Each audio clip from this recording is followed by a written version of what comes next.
Hello, hope you're doing well. Finally, we are going to install Apache Airflow in this video.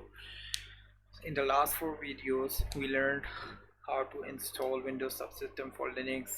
Then we installed Python and set up the virtual environment for it, and then set up the Airflow directory.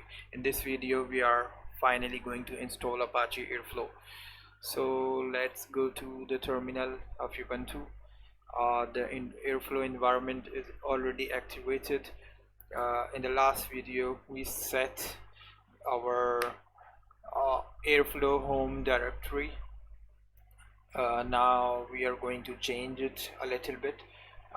Let me create the directory, Airflow directory, at root of the system.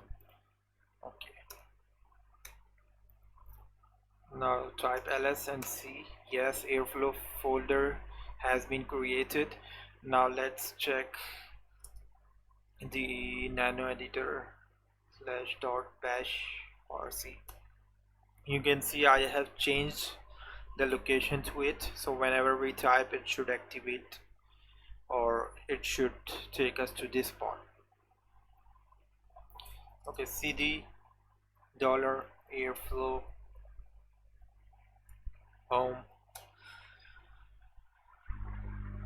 Now we are going to run pip install Apache Airflow.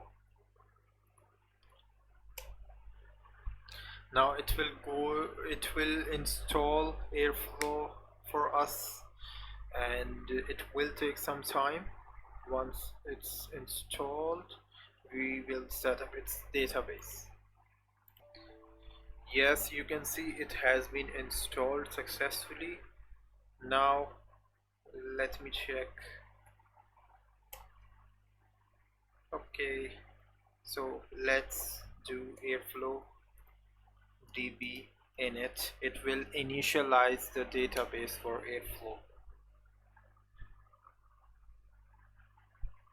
Okay, the default system or default database for Airflow is SQLite.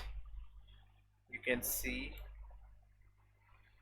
it should have created airflow.db in this folder. If we type ls command, yes, you can see, and now we can create our first user, and for that we are going to create in the very next video, so stay tuned.